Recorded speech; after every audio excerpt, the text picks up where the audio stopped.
Ola, saudos, benvidos a Faladoiro. Acompáñanme hoxe 4 compañeiros xornalistas cos que debullaremos a actualidade política de Santiago, de Galicia e de España.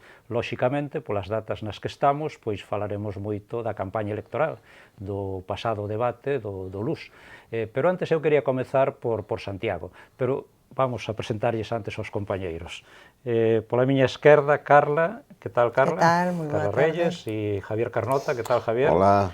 Pola miña dereita, Alfonso Ribeiro, que tal, Alfonso? Moi ben. E Moncho Paz. Hola Luis, boa tarde. Ben, pois como lles decía, falaremos bastante de eleccións, pero así rapidamente, como somos unha tele local, entonces queremos abordar o tema do día, e o tema do día de hoxe foi a firma dun convenio entre o Ministerio de Fomento, o Concello de Santiago e a Xunta de Galicia para a creación do que será a intermodal, a estación intermodal.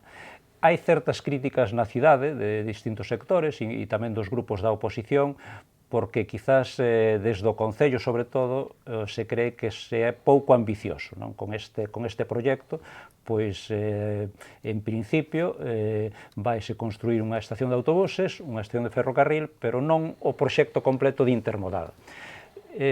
Parece que cando se chegue aos 3,5 millóns de viaxeiros, por que falta aínda 1 millón, nestes momentos a estación de Santiago recibe aproximadamente 2,5 millóns, entón que si se abordará o proxecto xa completo.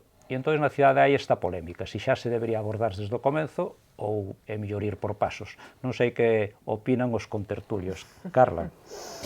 Bueno, efectivamente,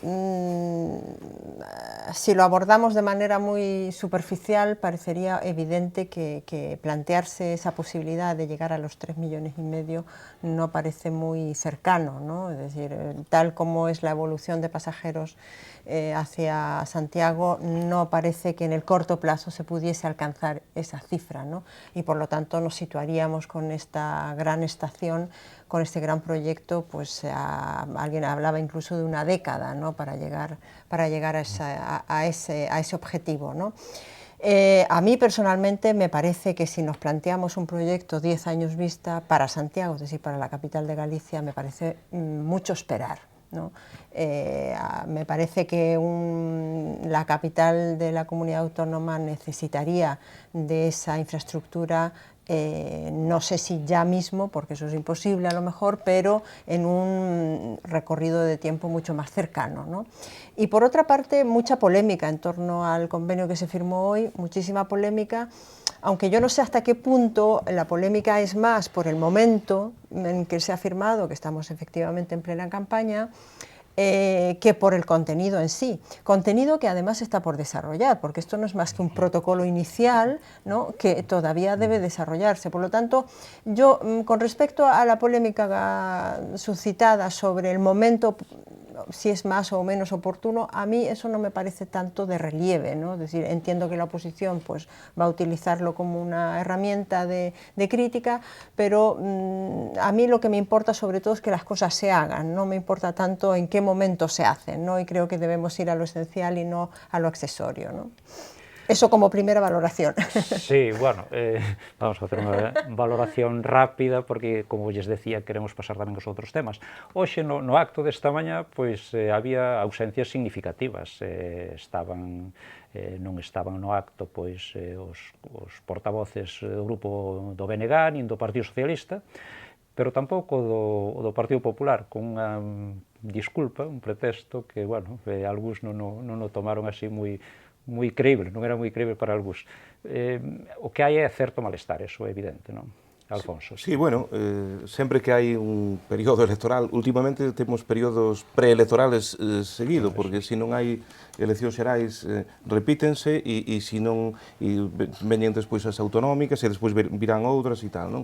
Por tanto, eu penso que a veces que infravaloramos un pouco os electores. Eu non creo que voten dunha maneira ou de outra porque se firme agora un convenio. Non discuto tampouco que ao mellor o momento non é o máis acaído, non? Que podíase deixar pasar o día 26 e presentarse. Pero, bueno, boa é que se fagan cousas, aínda que sexa no medio dunha polémica, ou nunha doble polémica, como ben decía Carla, por un lado esta política preelectoral e, por outro lado, sobre si é ambicioso ou non o plan, si debera, digamos, afrontarse aí nese lugar determinado da cidade, con dúas estacións separadas, unidas por unha pasarela, non perfectamente integrada, o cual tamén a súa vez pode orixinar problemas de tráfico. Eu neste tema, aínda que sexa políticamente incorrecto, a min gustábame inicialmente, e así o manifestei en algún faladoiro o que teño vido aquí a Correo Televisión, estaba a favor do proxecto aquel que presentara Conde Roa, porque me parecía realmente sensato, que era facer a estación que estuvera no aeroporto. É dicir, conectar o AVE co aeroporto, xa sei que temos unha visión de AVE avións como que son competencia, pois podrían ser, así poderíamos chegar aos 3,5 millóns de pasaxeiros, pero claro, para facer un proxecto desa magnitude, é dicir, a estación podría estar unida a Santiago con lanzadeiras, faría falta, obviamente, superar os localismos, é dicir, potenciar o aeroporto de Santiago como o aeroporto central de Galicia, que eu penso que por unha cuestión, digamos, xeográfica debera selo, e abordar outro tipo de cuestións, é dicir, non sería unha decisión únicamente de Santiago, pero a min parecíame, e sígueme parecendo, a máis sensata de cantas oín. Xa sei que Conde Roa foi un alcalde moi breve nesta cidade, xa sei que o mellor non é políticamente correcto volver agora a abordar o tema, pero, sinceramente, para min era o proxecto que sería un proxecto moito máis ambicioso que este, sin dúbida. Sí, o que pasa é que ese, pois xa prácticamente, bueno, agora xa a estas alturas, digamos que xa é imposible de abordar, non? Sí, agora posiblemente, pero imagínate para alguén que queira coller o avión, estou pensando en Lugo, que é a miña terra de origen, pois mira, pois podrías vir en AVE, conectarte con voo desde o aeroporto, e logo, se queres ir a Santiago, pois que houberon as lanzadeiras, ven a través de ferrocarril ou ben incluso de bus, que era o que plantexaba o ex-alcalde, non? Sí. Javier. Bueno, pois, claro, Conde Roa acertaba quizás nese sentido, non tanto tanto no proxecto como na oportunidade na que se facía, é dicir, daquele momento o que necesitaba era sacar un proxecto que fora tan, ou ao menos tan brillante, tan ilusionante como o que había para facer. E que pasa? Que depois cambiaron as tornas, cambiaron os tempos, xa casi nos dábamos por vencidos, e é aí donde eu vexo mal este acordo. É dicir, este acordo que demostra empato con un pouco o balance do que ven a ser o ano de goberno de Compostela Aberta, en que temos un goberno facendo seguimento daqueles gobernos que o precederon do Partido Popular por outras circunstancias, nos que sempre hai algunha historia que fai que non este a altura da cidade, non? É dicir, eu contaba con un alcalde máis capaz de ser máis seductor, facer a cidade máis atractiva e vender a ilusión da cidade. É dicir, el non pode darse por conformado co que lle presentan desde o Ministerio, eso é o que lle reclaman realmente os partidos da oposición, non ser conforme, porque realmente nós o que estamos acostumbrados nesta cidade, noutros tempos con outros alcaldes, é a conseguir máis do que nos merecemos poboacionalmente, pero que si nos merecemos por capitalidade, por centralidade no camiño de Santiago, etc. A mí se me din agora, cando pode vir esa segunda fase da intermodal? Eu non poñería en termos seguramente de millóns de usuarios. Estou seguro que de cara a un plan Xacobeo futuro, do próximo plan Xacobeo, é moi fácil arrimar esa obra aí. Solo temos que mellorar un pouquinho mellor económicamente, tender un pouquinho hacia a normalidade económica, salir un pouquinho da crise, e calquer goberno do Estado vai saber aplicar seguramente ese fin de obra, arrimar eses cartos para introducir dentro dun plan Xacobeo. E é super fácil. Que cousas vexo que son máis difíciles de facer uns 10 anos que son tar os 3,5? Pois cousas que son fundamentais, que enlazan un pouco o que decía Ribeiro, que é a fusión de concellos necesaria, unha fusión de concellos que faga un hinterland interesante, pois a mellor para Santiago, traballo, para que queremos medios de comunicación que traian xente aquí se non é para traer turistas ahora mismo. Non hai ninguna chimenea fumeante alrededor de Santiago excepto da Finsa. E I+D, é dicir, a outra función importante que ten Compostela e que ten tido sempre é a universitaria. Entón, ou ben por traballo, ou ben porque aquí se imaginen os traballos do futuro, senón non necesitamos tampouco nin intermodal nin nada, necesitamos pouco máis ou menos que recoller os atriles e ir marchando para casa. Sí, no, eu estes días os coitei algún comentario donde decían isto con Xerardo Estévez non houbera pasado. Por eso seguramente con alcaldes que seguramente hubieran sido... Con outros posteriores, pero bueno, por se temos como Xerardo xa agora non está na política, podemos falar dele. Entón, decían, probablemente conseguira, lle botaban eso un pouco en culpa a Compostela Aberta, que non fose o que decíamos, algo máis, pelear un pouquiño máis por ese outro proxecto, ou comprometelo algo máis. O mellor está ben, porque aquí vai empezar unha estación de autobuses, que se fose en Lavacolla, pois ese xa non podía ser o planteamento, vai empezar a estación de ferrocarril e entonces, bueno, pues está ben, pero o mellor falta eso, non, Moncho, un pouco máis... Independentemente de entrar no debate se é a data adecuada para asinar un documento destas características, hai que ter en conta que hoxe o que se fixo, e imolo mirar de xeito obxectivo, é a asinatura dun convenio mutuo de colaboración. Que quere dicir? Que aquí estamos nun proxecto, nun gran proxecto futuro para a cidade, e no cal interveñen diferentes administracións. Estamos falando de 4 actores que van a intervir. A DIF, o Ministerio de Fomento, a Xunta de Galicia e o Concello de Compostela. Cada un destes actores vai ter o seu papel. Quizáis, e enlazando un pouco co que ti decías de outros tempos desta cidade, pois o que se bota de menos é quizáis o papel que tivo no seu día un organismo supraadministrativo como foi o Concello, o Consorcio de Compostela, que era, digamos, capaz de proxectar proxectos de gran envergadura para a cidade e situala no mapa onde debe estar. Aproveito tamén para enlazar co que ti mencionabas, Xavier, que creo que é moi importante dentro deste debate que levamos a falar moitísimo tempo dos casi 400 concellos que hai no conxunto da nosa comunidade, pois que aquí sería moi importante tamén e necesario a creación dunha grande área para Compostela que enlazara como pode ser o que acontece en outros concellos por Estado español.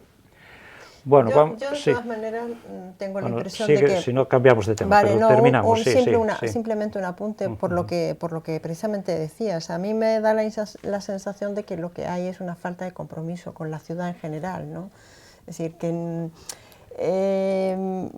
se está haciendo por parte del ayuntamiento lo justo, ¿no? Lo justo, nada más, pero no hay realmente una visión a largo plazo. Probablemente pues el alcalde piense que de aquí a que lleguen los 3,5 millones él no va a estar, sin lugar a duda, ¿no?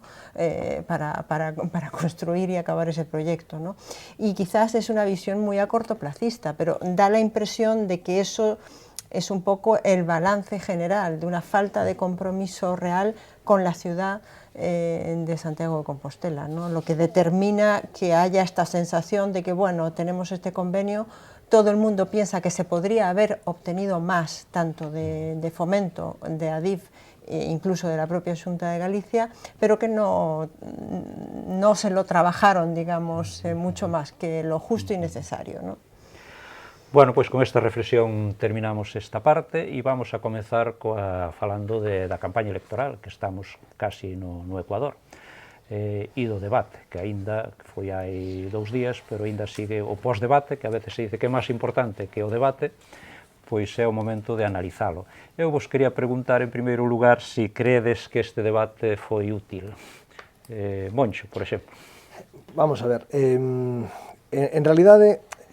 calquera debate é útil no sentido de que sirve para contrastar propostas e que os cidadáns poidan ver e coñecer diferencias entre os programas electorais. Que acontece nesta situación? Que, claro, vimos arrastrando un proceso electoral e unha legislatura moi curta que acaba de rematar, prácticamente de meses, e prodúcese unha certa fractura social por parte da poboación a hora de ver que os políticos están permanentemente na televisión. Con todo iso, as audiencias foron boas para este debate. Quería decir que, quizáis, o importante deste debate é que os candidatos basicamente o que están buscando é enfocar os seus discursos e as súas mensaxes a alta volatilidade que hai, non? Porque estamos falando de que pode haber un 32 ou un 33% de abstención. É dicir, que é bastante, non? Indecisos. Bueno, indecisos que, por exemplo, en algúns casos son votos de doble recorrido, que pode acontecer, por exemplo, entre PSOE e Podemos, entre PSOE e Ciudadanos. Creo que aí o PP non vai a entrar nese tipo de arrastre de voto, non? Que pode acontecer? Que, claro, propostas como a que está facendo Unidos Podemos de declarar un discurso baseado na socialdemocracia, que agora é como se autodenominan, e tal, pois pode provocar un efecto contrario ao desexado. Quen quere Sí, intervir? no, eu simplemente concordar con Moncho que hai unha fartura e que, por tanto, bueno, pues, vivimos nunha pre-campaña ou nunha campaña permanente, non? E, por tanto, bueno, pues, de algún xeito, pues, eu na mesma noite electoral pues, trataba de contrastar con algúns compañeiros xornalistas, oye, quen che gustou máis, e moitos deles me confesaban que estiveran cun ollo no debate e noutro no partido que creo que era un Bélxica-Italia, non? É dicir, eso demostra hasta que noutra época sería impensable, é dicir, o debate acapararía toda a atención. É certo que foi un debate por momentos interesante e noutros momentos moi acartonado, porque ao ser catro persoas as interventes, pois sempre hai... Pouco dinámico. Pouco dinámico, nunha palabra, pero sí me parece útil e me parece importante. Prova diso é que hoxe, 2 días despois, seguimos a falar del e está marcando un pouco, digamos, esta semana de campaña, non? É dicir,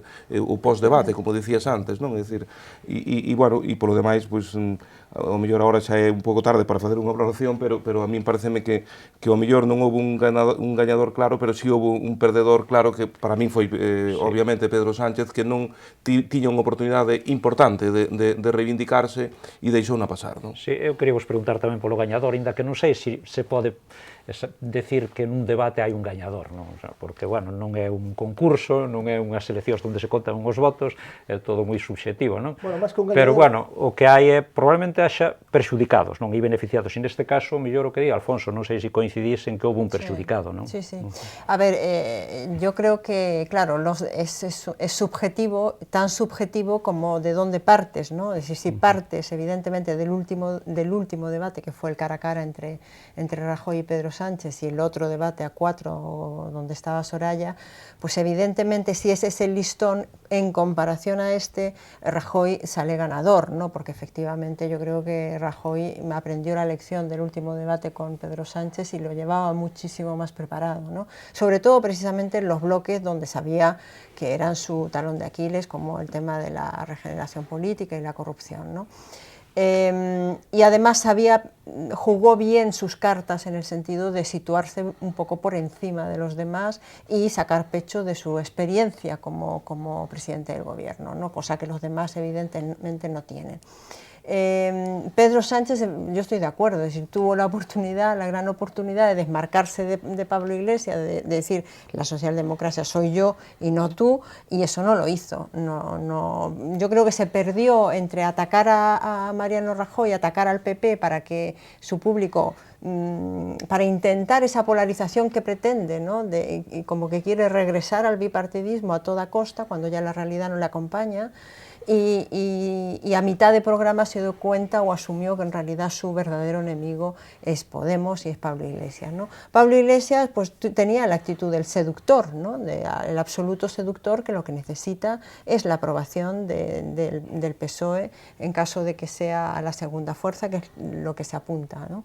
Y Rivera yo creo que se mantuvo en lo que es decir, ese partido bisagra que puede permitir la gobernabilidad a uno o a otro, pero no de manera exclusiva, con lo cual tampoco tiene una primacía absoluta, ¿no? Se sabe perfectamente que apoyando al PSOE o apoyando al PP siempre van a necesitar a alguien más. Por lo tanto, su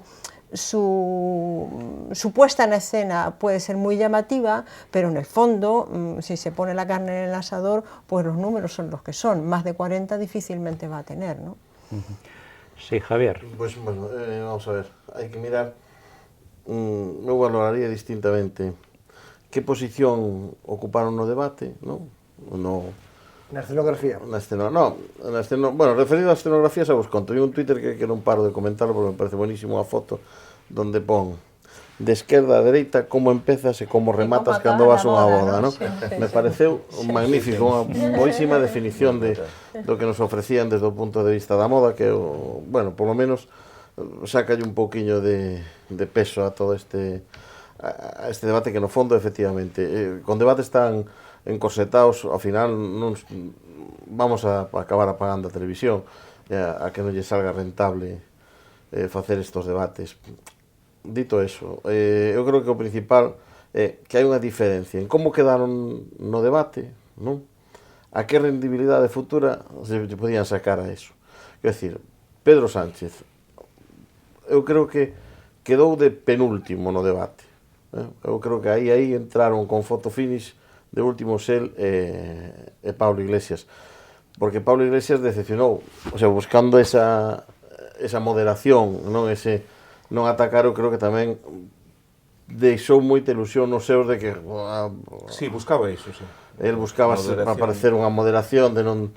Pero parece que incluso momentos en que se pero contiña. entonces conseguiu o obxectivo, non? Conseguiu o obxectivo, efectivamente, pero nos seus non sei que tal sentaría. Porque a veces perdes nos propios, Claro, por eso decía o efecto boomerang, porque, a ver, Podemos ten un voto prestado de moito desencantado da esquerda. Todos os cabreados do PSOE que viron ao de Podemos moderado, pois a mellor, para eso xa teñen un original, non? Claro. Que estaba ali con corbata vermella. E despois, por exemplo, Pedro Sánchez, que, bueno, pois foi o único que se dirixiu así un poquinho de gallardía e que lle deixou dar ali dúas miradas ao Rajoy, pois igual sacou un poquinho de rentabilidade eso. O el periódico se decía que sacaba unha cousa fora de serie, non? Que xa parece que afrontaba o sorpaso, non? E que eran capaces de traballar, pero sin ir a tanto, o que sí parece é que sí é posible que todas as veces que intentou meter a cuña de que, bueno, había unha pinza e que ele era o que quería representar, pois a mellor conseguiu fixar algo. Eu creo que aguantou moi ben o debate Rajoy, tiña os datos, sempre pasa o presidente, leva ganado un montón de terreo nese sentido, ao final pode o asesoramento da Moncloa e eu creo que o candidato de Ciudadanos sacou sobresaliente para os seus asesores, é dicir, deixou de moverse como unha marioneta, falou moi ben, expresou con moitísima claridade, mirou a cámara, o sea, foi un fenómeno mediático, pero as circunstancias é que non lle vai a sacar a rendibilidade que entonces eu daría por campeón precisamente a él. Sobre todo na parte económica, eu penso, nese bloque claro, foi como moi directo, non? Moi directo, tiña propostas, claro, non só dou números, senón que fixo propostas de futuro, foi capaz de comprometerse. O sea, eu, se hubiera presidenciable de verdad, diría, oye, pois igual la araña, pero o problema é que non vai salir de aí, dos deputados que lle dan, é como moito, o máis probable é que incluso lle caen algúns polo camiño na. Sí, pero explicou moi ben, por exemplo, o tema dos autónomos, claro, o tema do déficit, bueno, entrou moi ben de cara ao cidadán medio para que entenda moitas cousas que a veces se escapan, non? Eu creo que aí... Eu creo que pasoulle como a Fernando Alonso. Sin decir cómo. Quero decir, aí yo creo que Mariano... Yo aí creo que... Sí. A mí non me pareceu que estivera mal. Las cuentas no están hechas. Es que yo creo que ahí está la diferencia un poco con Mariano Rajoy, que Mariano Rajoy, alguien le preguntó, alguien le dijo, pero usted esto cómo lo va a hacer, ¿no? Usted está, creo que fue Rivera el que puso en duda que se pudieran llegar a esos 2 millones de puestos de trabajo. Digo, mira, se puede llegar precisamente porque el año pasado se han conseguido medio millón. Tamén chegou e de repente subiu 1 millón. De todas maneras... Todo o que goberna sabe que ten que afrontar eso. E precisamente, seamos sinceros, o que é máis promesa, para non empezar por M de mentira, a máis promesa de todo o que dixo son os 2 millóns. Como a máis promesa de Pablo Iglesias pode ser pois a socialdemocracia, quero decir, todos levan o seu eslogan principal. No compares, estamos hablando de datos económicos con un crecimiento que está absolutamente constatado está constatado.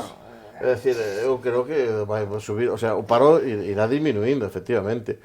Igual que como subiu por a situación xeral, Tamén é certo que irá baixando según mellor a situación será. Sí, Pero bueno, sin entrar en el menudeo económico, que evidentemente nos llevaría mucho tiempo, a mí lo que sí me pareció desde el punto de vista político que Sánchez cometió un par de errores y fundamentalmente uno, esa actitud de casi llorimicas, ¿no? Y de reproche constante a Podemos, de no me apoyaste en la investidura. Yo creo que eso al final es cansino.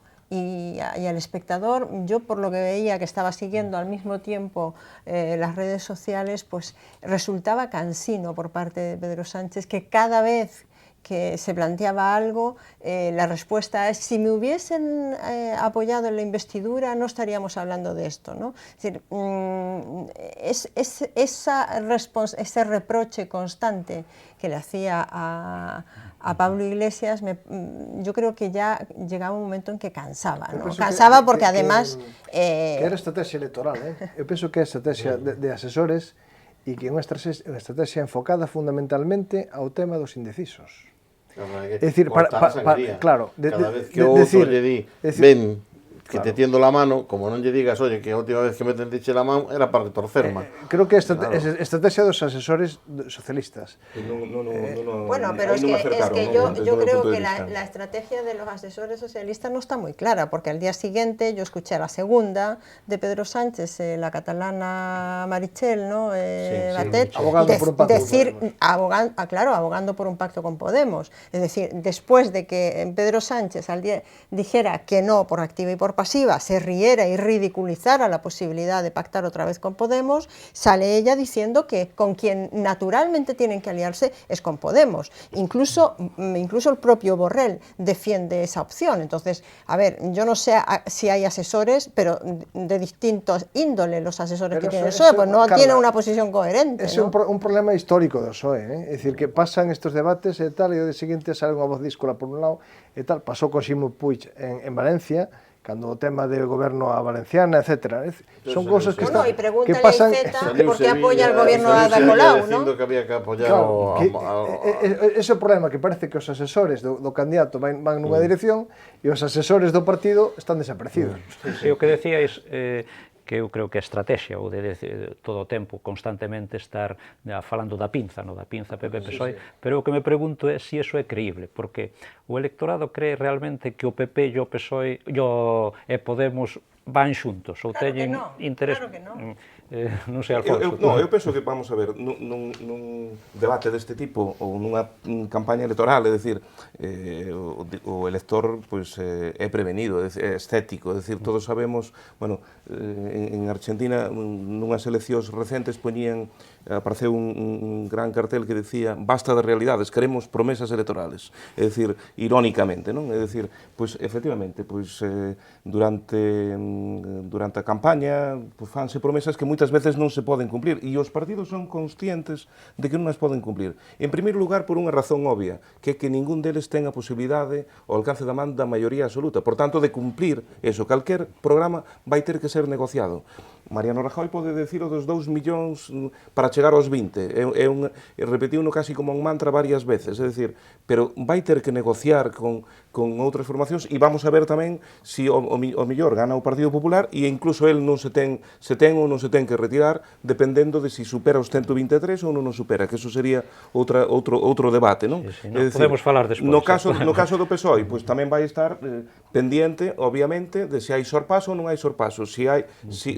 Se é a segunda forza, pois digamos que Pedro Sánchez de alguna maneira salva un match ball, pero se hai sorpaso, eu penso que tería que dimitir a mesma noite e deixar que outra xente dentro do Partido Socialista reconducira o futuro. Por tanto, digamos que todo isto está no aire e hai que collelo con pinzas. As promesas electorales, bueno, todo isto é postureo, escenografía, e hai que recibilas con certo escepticismo. O que non o queira ver así... Pero definen ciertas políticas generales. Definen certas tendencias que despois a veces se olvidan, Carla. Porque a veces cuando gobernan, non solamente Pablo Iglesias, que ven ahora si é socialdemócrata.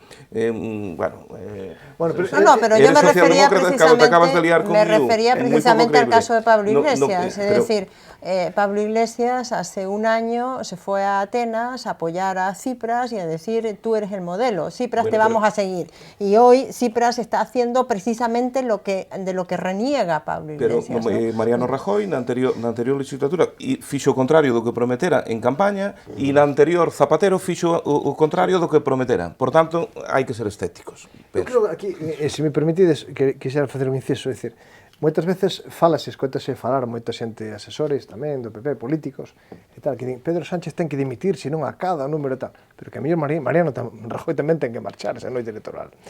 Quero dicir, eu penso que son que poden ser, ademais, dous problemas para posibles pactos.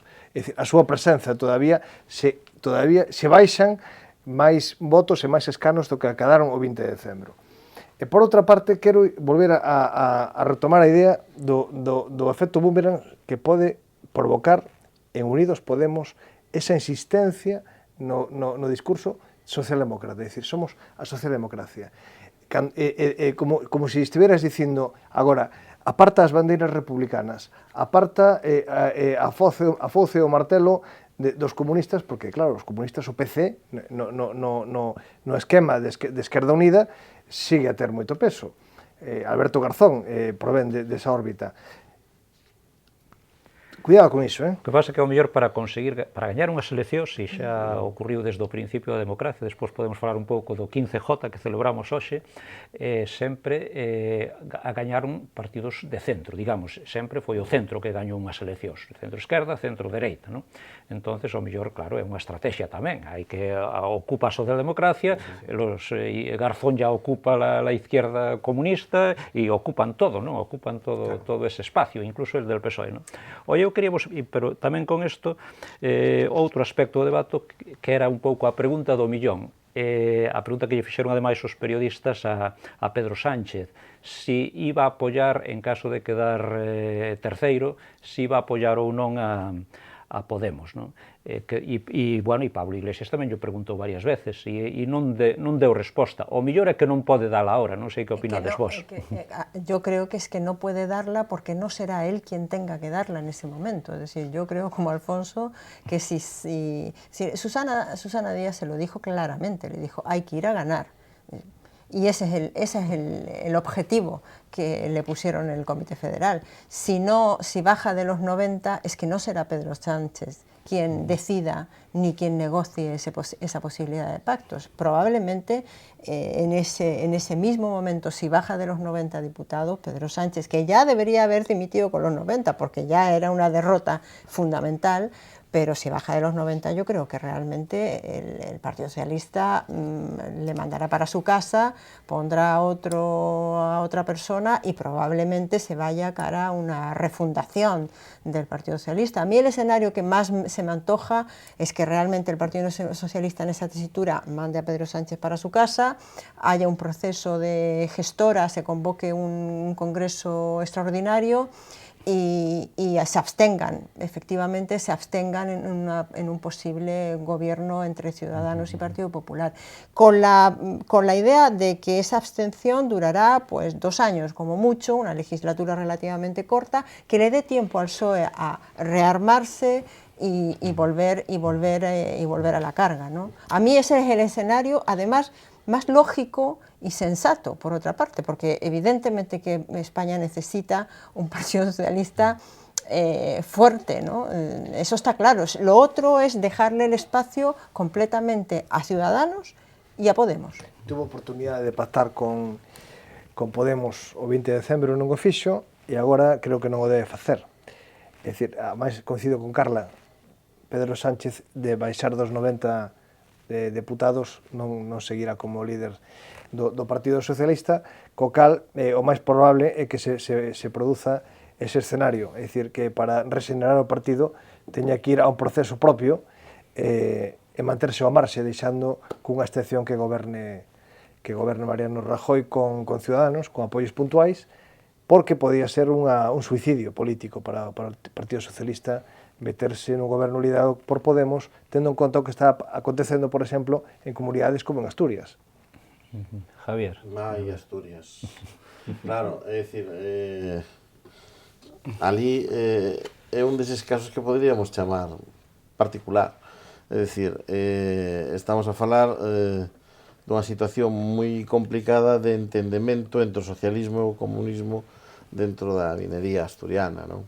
E de como, bueno, pues, o conflito sindical, a preponderancia do OST, etcétera, etcétera, influye tamén directamente en como se están a manexar as cousas nesa comunidade. Pensemos, por exemplo, na galega, onde tamén ten as súas peculiaridades. Nos afrontaríamos a unhas eleccións autonómicas con gobernos en varias cidades donde sí existe un pacto de goberno de apoio a alcaldes do movimento donde en este momento nas Xerais vai acompañando a Podemos, non? Entonces, en cada sitio, a verdade é que o ten bastante difícil o Partido Socialista para definirse. Eu, sinceramente, creo que se algo lle reprocho a Pedro Sánchez neste caso é a valentía de decir que sí a eso, precisamente. Eso que tiña que facer é decir, pois sí, é dicir, antes dun goberno de dereitas, a cuestión é que sí. Pero eso non é imposible tendo en conta como está o partido a nivel estatal. Non houbera chegado a esta segunda volta, é dicir, un comité nacional seguramente houbera absorbido e disolto rapidamente. Por que? Porque creo que efectivamente en estos partidos tradicionais hai un peso importante do orgánico e algúns, eu creo que neste momento temblan porque Ferraz se veña abaixo, é dicir, hai un perigo de verdade de explosión dun partido con unha historia de século e medio, non? Entonces, bueno, pues está claro que eso pesa moitísimo tamén nas conciencias, que ademais cando vas a unhas eleccións na páxina 1 do libro se pon capítulo 1 di que vas gañar ti, non? Bueno, eso pues está claro, non? Tamén é certo que eso afecta, aínda que vai, eu acórdome cando se lle permitía a Llamazares, decir, candidato a la presidencia del gobierno. Sabías que iba a sacar un ou dous, non? Bueno, pero era o xogo político así, e a todo o mundo se lle permite presentarse ás eleccións para dar precisamente conta dun programa como así foras a poder desenvolvelo. Eso tamén hai que permitirlo.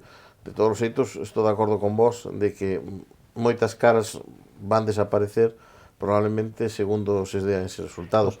E hai que pensar que Mariano Rajoy se leva encima, aínda que nos pareza que non, se leva encima unha perda de votos moi importante e unha perda de escaños moi notable, dunha maioría absoluta, a unha situación de zozobra impresionante, onde estamos xogando nunha horquilla de 20 escanos a supervivencia súa no goberno ou a supervivencia súa no Partido Popular. Quero dicir que estacazos aquí, os dous partidos tradicionais, como se lles chama agora, o PP e o PSOE, pois levaron nas cachas porque a sociedade os consideran culpables da xestión da crise. Pero que decías, Javier, despois te paso. Che pregunto tamén e despois. O que decías de que debería haber dito mellor que sí a Pablo Iglesias, non? O outro día no aceptarlle o envite, decir, vou contigo. Ainda que che mandan para casa. Claro, que agora non o iban a mandar, porque estamos... Claro, eu arriscaría, exactamente. Entonces, pero é que o que lle iba a preguntar, vos iba a preguntar, e que me contestes vos, Alfonso, é si, ademais, Pablo Iglesias facilitoulo, porque dixo que non había líneas vermellas en algún momento, dixo así con voz baixiña, non? Pero que non había e que o do referéndum catalán que non era unha cuestión de eso, que non era unha línea vermella. Eso yo dixo, que eso xa trouxo respostas ao día seguinte dos independentistas catalás dicindo que xa Podemos non é tal. Entonces, bueno, non tería facilidade, debería haber dito que sí. Aí concordo con Carla que sería ser un pouco kamikaze. Eso sí, podría lanzar unha mensaxe ao electorado, decir, a quen queredes de presidente? A min ou a Pablo Iglesias? Entonces, digamos que xente que podría votar a unha formación ou a outra, pois ao mellor incluso podería salir, na política nunca se sabe, podería incluso salir beneficiado, facendo xa unha lectura nos 3 últimos días. Facendo unha lectura xa retorcida, moi retorcida. Pero eu quería matizarlle unha cousiña do que dixo antes Moncho. Di Moncho, é que puido pactar con Podemos. Eu poño en dúbida eso. Podemos puxolle, digamos, unhas condicións leoninas moi difíciles. Vicepresidente, ministerios e CNI. Pero sabendo que había unhas líneas vermellas xa dentro do Para partido, Monedero. repartiulle casi, fixolle unha cousa humillatoria de repartir as carteiras e tal. Cando estaba o Correi. Por tanto, non era tan doado. E respecto ás próximas eleccións, o que plantexa, o pregunta a Luís, vamos a ver, primeiro temos que ser prudentes no sentido de que xa parece que o sorpaso, que pode haber un sorpaso tamén en votos e non haber un escanos, é dicir, creo que temos que apelar un pouco á prudencia, ver un pouco o que pasa o día despois. Se hai o sorpaso, eu penso que Pedro Sánchez dificilmente, é dicir, ven de obter o peor resultado para os socialistas nunhas eleccións, se agora encima che fan un sorpaso, eu penso que non ten futuro dentro da política e que a mesma noite tería que dimitir. De todos os xeitos, perdona que termino brevísimamente, eu creo que non lle queda máis camiño que absterse, tal como apuntaban hoy Jordi Sevilla, no hipotético caso do que estamos a falar, tal como apuntaba hoy Jordi Sevilla, que é outro dos asesores áulicos, e Pachi López, non? É dicir, que xa deixaban entrever esa posibilidade. Porque non pode haber gran coalición, porque deixarías, é dicir, eso é impensable, eso podes pensalo en Alemanha, pero non o podes pensar aquí, porque o PSOE deixaríalle toda a oposición a Podemos e toda a visibilidade na oposición, sería fagocitarse, autofagocitarse, e non podes tampouco pactar con quen antes che dixo que non, que é o caso de Podemos. É dicir, Podemos puxoche condicións para pactar, pero en realidade dixoche que non pactaba contigo. E entonces, agora que gana Podemos, pactas. Que teria que facer? Pois simplemente absterse, que é o que apuntan agora xa algúns dos asesores, ou facer un Mariano Rajoy, deixar que pase turno, paso palabra e a ver que ocurre. É que empregando, se me permites, empregar un símil económico, no caso de que se producira o sorpaso, e Podemos fose a segunda forza política, poderíamos estar ante un proceso de fusión por absorción. Sí, posiblemente. Si o PSOE pacta con Podemos. Claro, pero es que por eso digo que eso es ser kamikaze. Eso es ser kamikaze, es decir, lo que lleva tiempo es tramitando un suicidio anunciado, es decir, y lo que precisamente hay en el Partido Socialista es una división tremenda acerca de la valoración de los gestos políticos que se hagan hacia Podemos. Sigue sendo máis kamikaze todavía. Ou unha cousa, Carla, ti falasme de en 2 anos, non? O proceso máis ou menos que duraría, estivese explicando moi ben, cal sería, non, digamos que o enterro do Conde Orgaz, non? Xa fixemos aquí, rapidamente xa fixemos a partilla a Pedro Sánchez. Pero hai que ter en conta unha cousa, hacia onde iría esa refundación do Partido Socialista? Realmente non tería que ir cara ao mesmo camiño que lleveu mordendo todo este proceso, durante todo este proceso Podemos, é dicir, ou tería que seguir xirando cara ao centro ata chegar á extrema dereita. Mi opinión personal es que el Partido Socialista lleva tiempo abandonando el centro y lo abandonó antes de la existencia de Podemos, antes del 15M. Que estaban moi radicalizados na esquerda. Yo por supuesto, yo creo que sí, yo creo que el error del PSOE ha sido precisamente dejarle todo el centro político al Partido Popular. Pues Carla, vente que perdeches o intermitente da esquerda. Estás moi a dereita. No. Perdeches o intermitente da esquerda. Ten cuidado na rotonda porque claro, depende de donde tú te sitúes. Quiero decir, vamos a ver, la opinión periodística aquí está situando al Partido Popular en una derecha que no es tan así. Es decir, efectivamente hay en el Partido Popular un sector muy de derecha, pero no es el mayoritario, a pesar de que se quiera transmitir esa imagen de que es el mayoritario. Pero el sector mayoritario del Partido Popular está en el centro. Y tanto es así que ese centro, mucho de ese centro se desplazó hacia Ciudadanos, que es un partido realmente de centro, ¿no? Y con cameos, incluso vamos a decir un partido neoliberal. Y con muchos cameos hacia áreas incluso de socialdemócratas y casi de izquierda. El Partido Socialista, ante un enemigo que surgió, que era esta nueva formación de Podemos, yo creo que entró en pánico, y al entrar en pánico dijo, me están quitando mi electorado por la izquierda y por lo tanto no, soy yo el realmente de la izquierda, yo soy el que ejemplifico la izquierda desde hace 150 años, ¿no? Y está peleando por ese sector. Pero yo creo que ahí se equivoca si es que Felipe hizo el giro hacia el otro lado y le fue estupendamente bien, ¿no? Desde o goberno. ¿Cómo? Hai que facelo desde o goberno. Claro. Carla, perdona, pero o PSOE de todos modos... ¿Y qué hizo Zapatero? ¿Acaso no estuvo en el gobierno 2 legislaturas? ¿Y qué hizo? Pasar a la historia. Pasar a la historia. Abrirle las puertas a Podemos. Recuerda lo que hacía, lo que decía Rubalcaba cuando estábamos en la Plaza Mayor. ¿Qué decía Rubalcaba? Sabes, pero de Zapatero van a poñer que todas as libertades, todo o benestar, todo eso son leis que sí que van a quedar para a historia, porque máis fomos país pionero en moitas delas, e de esas Zapatero vai a pasar a historia, Javier, como no fixo vale Obama vivir de la cando agora vai historia. a Cuba ou cando vai... De que nos vamos a acordar de Obama? Pues de esos gestos. Y Pues esos yo me acuerdo de Rubalcaba y de su comportamiento y del comportamiento de Rubalcaba y de Zapatero con el 15M. Mal. De todos modos, eu quería puntualizar unha cosa. É certo que nun principio Pedro Sánchez tratou de mostrar un perfil de izquierda, pero xa leva moito tempo nunha deriva centrista. É dicir, o propio acordo con Ciudadanos... Ambiguo, centrista no, ambiguo, completamente. Carla, o propio acordo con Ciudadanos en a procura do centro. Desde a propia modificación. En a procura do centro. Pero ese non era el acuerdo que quería Pedro Sánchez. Bueno, pero en a procura do centro. Ya, pero non era el acuerdo que quería Pedro Sánchez. Posiblemente, pero en a procura do centro. E agora o que diga que é un socialdemócrata Pablo Iglesias en a procura desos votos despistados do centro. Pero aceptas la idea de que el PSOE es un partido que está dividido entre los que quieren ir hacia el centro y los que quieren ir hacia la izquierda, hacia Podemos, ¿sí o no? Bueno, de manera simplificada, de acuerdo. No PSOE, digamos que non é o mismo... Pero es que en el PP ya se sabe quién ha ganado.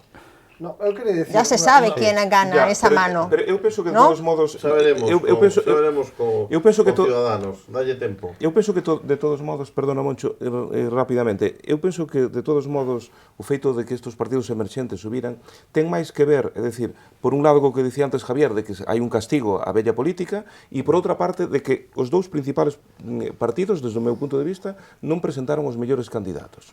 É dicir, Pedro Sánchez non é un candidato que non chega polas razóns que sexan, é dicir, pois non sei, é da mesma idade, por exemplo, que os da nova política, e, sin embargo, é desa xeración e non conecta.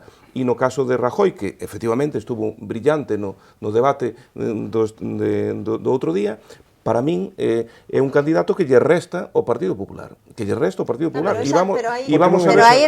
non ilusiona. Pero aí el análisis yo creo que es distinto en el caso del Partido Popular, y la salida o no de Mariano Rajoy yo creo que responde a claves internas del Partido Popular. No responde a una situación del país, responde a una clave interna del Partido Popular, y yo creo que ahí Rajoy actúa como lo que es Rajoy, es decir, él tiene un librito por el que se guía y lo aplica. Y si no abre la sucesión en el Partido Popular es porque sabe perfectamente que eso es abrir la caja de Pandora. Y por lo tanto no lo va a hacer. No lo va a hacer hasta que las cosas estén muy claras, absolutamente claras. A ver, Moncho. E se nos vamos a outro escenario que ninguén está contemplando aquí, se non hai sorpaso, porque pode suceder que non o haxa. Pues si non hai sorpaso... Pode suceder que non o haxa. Estamos en la misma que en diciembre. Sí, no, pode suceder que non... Pode suceder... Permíteme un segundo. O que estamos en este momento cas enquisas é que pode haber entre Podemos e Partido Socialista con sorpaso, sin sorpaso e medio pensionistas incluídos, cantidade suficiente de escanos para ofrecer unha maioría de goberno que non había antes. O sea, sin contar con menudencias. Algunas enquisas así. Porque date conta... Con un vicepresidente... No. E que pasa? Pero teñen cornos e rabo. Non teñen nin cornos nin rabo, Carla. Ese é o problema. Yo lo pregunto al PSOE, ojo. Sabes por que te digo? Porque eso pasaba con Felipe González e con Afonso Guerra. E na 15J non, pero nas siguientes perderon os cornos, os rabos, cambiaron por as chaquetas de pana e menudo repaso. Sí, pero creo que pode suceder que non haxa sorpaso, cuidado, A ver, E volvo a insistir, que a estrategia da noite do debate, a estrategia de Pedro Sánchez de separar, por un lado, aquí queda Rajoy, aquí queda Iglesias e tal, dirixíndose aos indecisos, é para frenar o sorpaso, Claro, claro, eso que, pero por eso decía que Cuidado, no debate quedou que, moi de mal feito, Pedro Sánchez. de feito hai un medio pero digital, levaba unha mensaxe hai hoxe un medio digital obligada que a xa eso. apunta de que o PSOE e Podemos están igualados, prácticamente. Sí, é por la línea que iba tamén el periódico de Cataluña, o que pasa que, bueno, Eu creo que hai que ser cautelosos con todas esas enquisas. claro, Aquí eu temos me parece unha, que despois cada un ten a unha súa que é línea bastante, editorial. pensamos que é bastante seria, que é a do CIS, e ao mellor as que salen o próximo fin de semana volven a ilustrarnos un pouco, non? Eu quería, para rematar, porque xa non queda moito, e ao mellor nos quedan algúns temas tamén fora, falar un pouco de Galicia, como ainda non falamos, e falabais antes de que Meritxell Batet, un pouco xa o día seguinte, pois ya habían mandado un pouco a plana a Pedro Sánchez, dicindo que ela si consideraba interesante ou posible chegar a un acordo con Podemos. E en Galicia parece que tamén, que Pilar Cancela, que é, digamos, a xestora e que está nesa mesma línea, e Leiceaga, pois, dáse, bueno, que tamén, non? Entonces, que aquí, eu que vos quería un pouco preguntar tamén que repercusión poden ter os resultados do 26 en Galicia de cara ás autonómicas que serán no outono, non? Pois eu penso que vai, vamos, ten importancia, porque son un barómetro, son unha especie de prólogo dunha cita que vai haber despois. Son diferentes, normalmente, pois, obviamente, pois, o Partido Popular sempre ten un maior respaldo nas autonómicas que nas xerais, pero aí tamén, en Galicia, temos o problema tamén do sorpaso. Sorpaso sí, sorpaso non. Entón, a posición do PSOE será diferente dependendo de si queda como segunda Pero forza ou xa queda... Xa houve sorpaso nas anteriores xerais. Pero vamos a ver si nas autonómicas, se hai sorpaso, pois supoño que non será o mesmo o plantexamento do Partido Socialista sendo segunda ou terceira forza, claro. A diferencia é que en Galicia quizáis pode haber máis terreo abonado para pactos. Está por coñecer todavía o candidato das Mareas e a representación real que teñe no Parlamento o BNG, pero tamén está claro que Xaquín Fernández Leiceaga é un candidato apropiado para chegar a acordos coa esquerda nacionalista, non? Sí, pero vamos a ver, ¿quién decide los pactos en el PSOE, en el PSDG? ¿Quién decide los pactos? ¿Leiceaga? Leiceaga no es el secretario general, ¿no? Que yo sepa, Leiceaga es el candidato a la Xunta. ¿Quién decide la política de pactos en el PSDG? Ahí está la pregunta. O secretario xeral do PSDG non o vas a coñecer ata despois de que haxa goberno, Bueno, pero yo la pregunta que estoy haciendo es ¿quién decide? ¿La gestora? O que me parecía que tiña que matizar de Luis é que precisamente eu creo que por primeira vez eu tive a ocasión de vivir incluso desde dentro o papel que xogara outra xestora, ¿no? Despois do sorpaso e con Javier Casares de presidente desa xestora e claro, o papel da xestora normalmente, como da maioría das xestoras, é a de xestionar os bens que existen e, bueno, procurar unha paz interna suficiente, etcétera, etcétera, tal, pero non a de facer digamos que política activa, non? En este caso está tomada... Neste caso fixo, non? Por eso digo que está arrogando, creo que, unhas competencias que van un poquinho máis alada que corresponden ao presidente de xestora. Pero bueno, dito eso, si o fai precisamente coa connivencia do candidato, pois eso permite ter dous frentes abertos, e hai un polibuano e un polimalo, que creo que a veces non é mal nunha campaña electoral, non? Pero o importante que poda suceder en isto é que en Galicia hai fame de cambio. Tamén o sea, podemos saberemos se o ten a cidadanía ou non o día das eleccións, pero hai fame de cambio nos partidos que están na oposición, é dicir, aquí digamos que a proporción de veces en que está no goberno con maioría absoluta e cómodamente gobernando o Partido Popular fai que as mínimas ocasións que a toda agora se deron no período histórico da democracia de poder asaltar o poder da Xunta, bueno, pois se aproveiten como se poda, e iso beneficia moitísimo a situación de pactos, non? Tamén é certo que os perfís que se están buscando en todos os partidos, polo que se ve tamén favorecen esa situación, co cual eu creo que en este caso vai haber peculiaridade galega como no seu momento hai peculiaridade catalana ou peculiaridade vasca.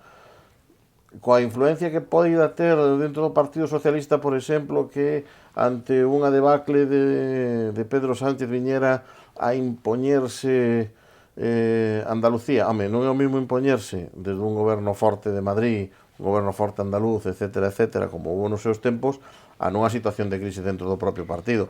Aí a identidade propia tamén se vai facer notar, e creo que a aposta da militancia do Partido Socialista, apoiando neste caso a vertiente de Leiceaga respecto a de José Luis Méndez, é precisamente a de favorecer esa corriente máis socialdemócrata galeguista, non, e máis pegada ao perfil PSC, non, que se buscara tamén no seu día ao principio con Touriño e Louro, non?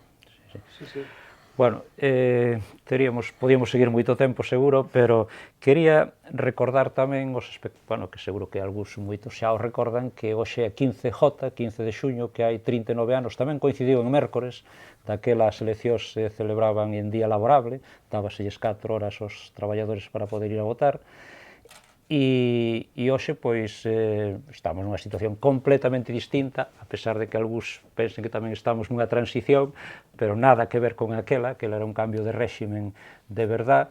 E, bueno, eu iballes preguntar, pero é que non lles podo preguntar, porque como ninguén deles votou dos que teño aquí na mesa, pois eu son eu único.